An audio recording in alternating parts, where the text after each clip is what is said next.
I'm enamored by people who can speak and write poetically. I'm more of a practical, matter of fact kind of speaker and writer, and I suppose this has its own kind of charm, but part of me wishes I was a poet.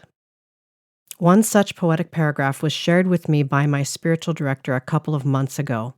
He opened our time together with a beautiful poem written by Martha Postlethwaite in Addiction and Recovery.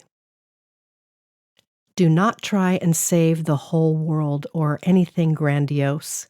Instead, create a clearing in the dense forest of your life and wait there patiently until the song that is your life falls into your own cupped hands and you recognize and greet it. Only then will you know how to give yourself to this world so worthy of rescue. I'm Jem Fadling, and it's time for I Can Do That.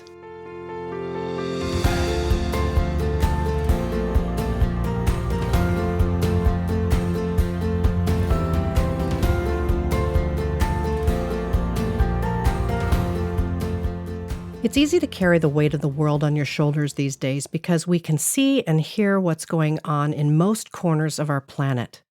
Psychologically, emotionally, relationally, and even physically, this is too much to bear. Postlethwaite's poetic invitation is to create a clearing inside our own dense forest and wait. Wait as a song is given to us, and I would add, by God. Then we will know how to serve. This is an unhurried invitation, isn't it? The temptation is always to keep moving forward, mostly at a breakneck pace. There is so much to do, and there are so many needs. How will it ever get done? But unhurried leadership takes on a different view. Unhurried leadership knows that we must fill up with that which we would pour out. And practically speaking, what would it look like to clear a space in the dense forest of your own life? Now, this isn't another speech about not having enough quiet times. This is actually an honest question about making the space to listen and to receive from God, and a reminder that replenishing spiritual practices lead to wisdom to know where and how to pour. We only have so much time and energy, and especially as we age, we have to honor our bodies and what they're telling us about our capacity. And that's why it's so important to know who you are and what you have to offer. You have God-given abilities, desires, and passions. And how will that goodness move in and through you to others? I'm often reassessing my energy and my capacity, which leads me to readjust my engagements and even my calendar. Poetry is one thing, but I also want to figure out how to live in that beautifully described way. Now, no one would argue that becoming scattered and overwhelmed is truly unhelpful. It's unhelpful. The culture right now is crying out for wise, experienced leadership. People who know the way, the truth, and the life. Jesus. Not by mere knowledge, but by experience.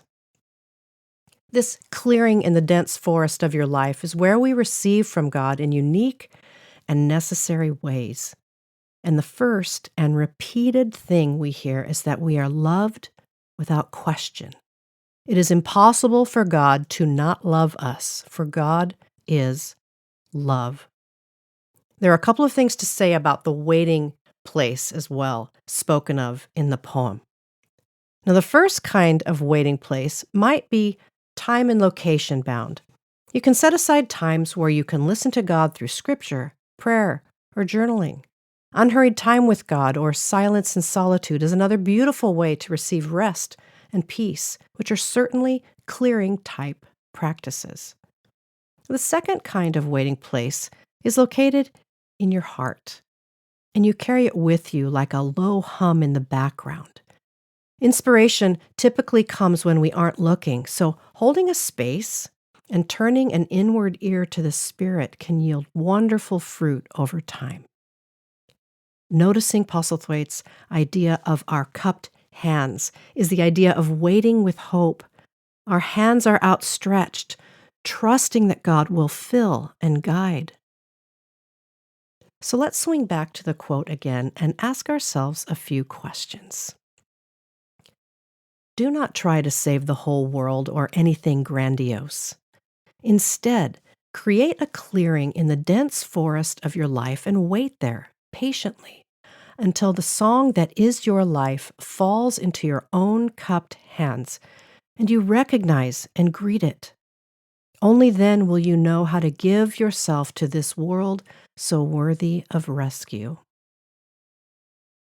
So ask yourself, in what ways does your life feel like a dense forest?